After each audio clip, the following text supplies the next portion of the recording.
Hello. In this course on poetry, as part of Metaphysical School of Poetry, we are discussing four major poets: John Donne, George Herbert, Henry Vaughan and Andrew Marvell. We have already discussed two poets, Donne and Herbert. Now, we will deal with two poems of Henry Vaughan, another major metaphysical poet, who was born in 1621 and passed away in 1695. The same historical literary context Vaughan shares with Donne and George Herbert and also Marvell. However, we will look into some specifics and then see how he was able to become a poet, and then look at two poems. One is The Retreat and another is The World. We will pay more attention to The World, and then raise a few critical questions about this poem which are available in the literature on Vaughan's poetry. As we noted, similar historical and literary contexts are found in the case of Henry Vaughan as well. We found rising tensions between Anglican royalists, Protestant parliamentarians.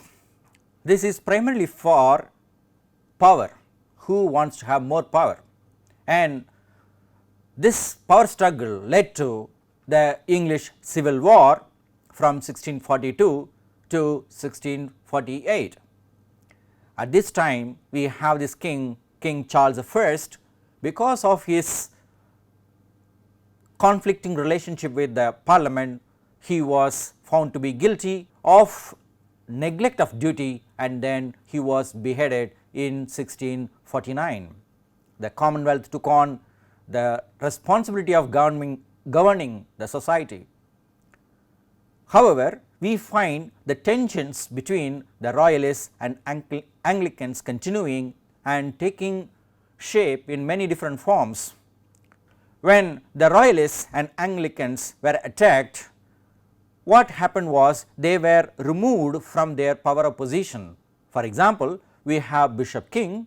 He was a priest, but he was removed from his priesthood. Similarly, Thomas Vaughan, a brother of Henry Vaughan, was also removed from his parish, and this kind of situation has led to what we call metaphysical poetry, and a major part of this metaphysical poetry is religious poetry, devotional poetry, perhaps questioning the right way of life. What is this way of life when we have so much of conflict between two groups of people worshipping the same faith, that is Christianity? Herbert, we noted, was a friend and admirer of John Donne. Now, we notice that Henry Vaughan was a friend and follower of George Herbert. Like Herbert, Henry Vaughan was a mystic. He identified himself as a Silurist, that is a place from Wales, and he identified with his own place. He was majorly known for his religious poetry, and we observe that he had some faith in childhood and innocence, like what we have in Wordsworth later on. This sympathetic bonds between the microcosm and the macrocosm is something noticeable in Henry Vaughan. His collection of poems is called Silex Scintillans, published in 1650, and it was later on expanded and published in 1655. Three poems are well known from Henry Vaughan: Friends Departed, The Retreat and The World. We will pay some attention to The Retreat and more detail. We will examine The World in more detail. Here is The Retreat. We have divided the poem into different sections for sake of convenience. Let us start with section 1. Happy those early days when I shined in my angel infancy, before I understood this place appointed for my second race, or taught my soul to fancy but a white celestial thought, when yet I had not walked above a mile or two from my first love, and looking back at that short space could see a glimpse of his bright face. Section 2. When on some gilded cloud or flower, my gazing soul would dwell an hour, and in those weaker glories spy some shadows of eternity. Before I taught my tongue to wound my conscience with a sinful sound, or had the black art to dispense a several sin to every sense, but fell through all this fleshly dress bright shoots of everlastingness. Section 3. Oh, how I long to travel back and tread again that ancient track, that I might once more reach that plain where first I left my glorious train, from whence the enlightened spirit sees that shady city of palm trees. But my soul with too much stay is drunk and staggers in the way. Some men a forward motion love, but I by backward steps would move, and when this dust falls to the urn, in that state I came return. Let us spend some time thinking about the retreat and then move on to the poem we have chosen for discussion, that is the world. This is a poem of 32 lines anticipating the romantic poets like Wordsworth, Coleridge, exploring their own origin into a happy childhood and the pure life even before birth. Human beings, they have some connection with the society, and the relationship between the two is understood in terms of the connection with nature, and this relationship is further extended to God through soul. This is a kind of microcosm and macrocosm that we notice in Henry Vaughan and later romantic poets. This poem is not exactly about a military retreat, withdrawing from the forward position. It is actually a spiritual retreat from the world into a personal dialogue with one's own original soul, perhaps something like God.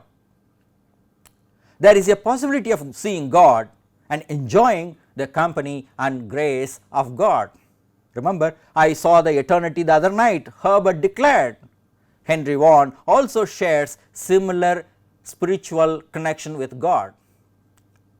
Our attraction to the world, particularly the corrupt world, may delay our own steps toward God, but there is no forward exit for Henry Vaughan, as he realizes, but a happy return to God with the realization of his own pure soul. Here is the world. We have here again divided the poem into several sections. Section 1. I saw eternity the other night like a great ring of pure and endless light, all calm as it was bright, and round beneath it time in hours, days, years, driven by the spheres, like a vast shadow moved in which the world and all her train were heard.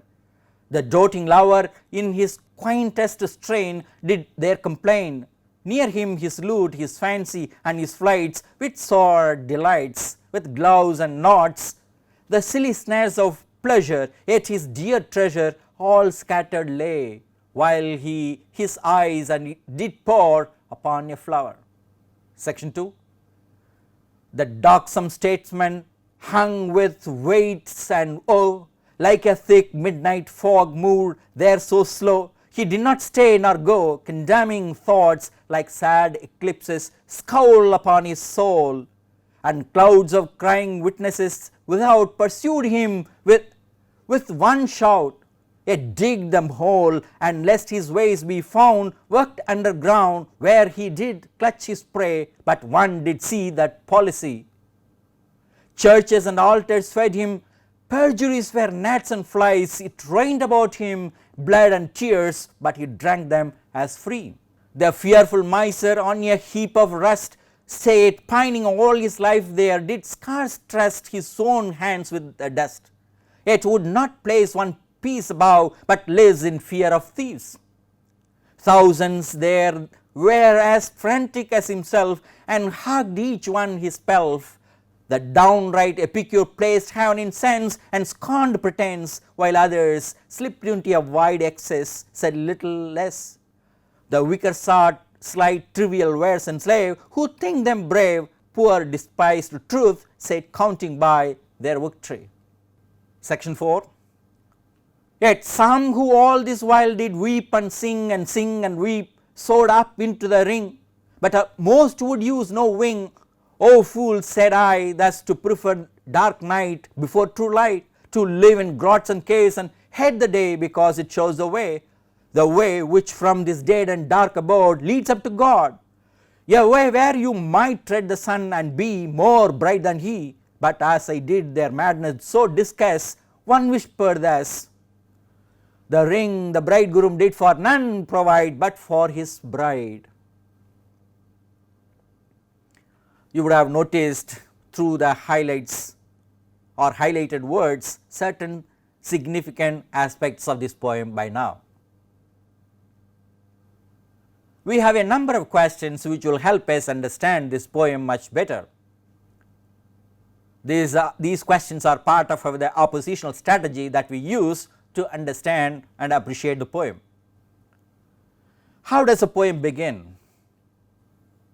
Why does a poet contrast eternity with time? How does a poet illustrate the different worlds that he finds around him? What do the lover, the statesman, the miser and the epicure have in common? How do the people of this world treat truth? You can recall he uses a word despise. People despise truth. How does a poet compare the human world with the divine world? How does a poem end? Why does a poet bring in the bridegroom and the bride at the end of the poem? What do the rings, ring in the opening and ring at the end, have in common, or what do they do? What is the attitude of the speaker to the world? From the poem you will understand the poet looks at two different kinds of world. One is this worldly life, material life, and the other is the spiritual life.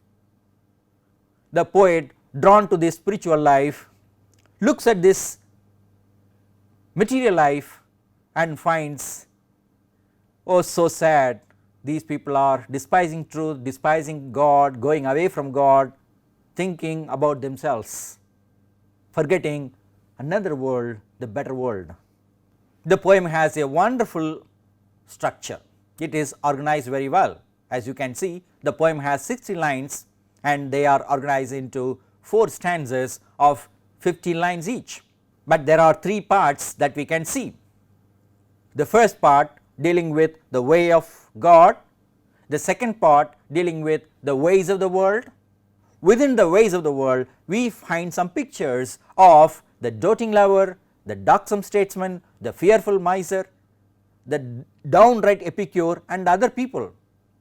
At last we find the poet in the world trying to move away from the world to God through one concept in poetry called bridal mysticism. We have great examples in Walt Whitman and also Rabindranath Tagore. So, the whole organizing principle of this poem can be called bridal mysticism. The poet has a dialogue with God and he wants to reach God. We have a thematic contrast, as we have already indicated, between 2 different ways of life. One is godly life, another is this worldly life. This godly life is about eternity and this worldly life is about temporal life. One gives light, another gives darkness. One is day, another is night. God is the groom and the poet, the speaker, considers himself to be a bride for God. So, we have this intense relationship between the human poet and the divine God in this poem. But there is always this problem of this worldly attraction. We are attracted to the world and forget about our own origin, our own divine source. A number of poetic devices are found in this particular poem. We have simile, transword epithet, metaphor, personification another thing called blazon, that is cataloging, listing, and chiasmus, paronomasia, and the symbol. We have a good number of examples for simile, like a great ring. The poem actually begins with this ring, ring of light. We also have, in contrast to this light, we have like a vast shadow, like a thick midnight fog, like sad eclipses. In this sad eclipses, we have this notion of transferred epithet. Eclipses themselves are not sad, but the idea of sadness is attributed to them. Metaphor, we have in the form of ring, clouds of crying witnesses, and clutches his prey. When it comes to personification, we find eternity, time, truth, these are all personified to be something great associated with God. The listing, we start from the doting lover, the statesman, move on to the miser, and at last we have the epicure. The chiasmic structure that we have in this poem is weep and sing, and then you can see sing and weep are interchanged, and sing and weep. This is what happens in life. This repetition of the word or phrase, the way, here is a special repetition.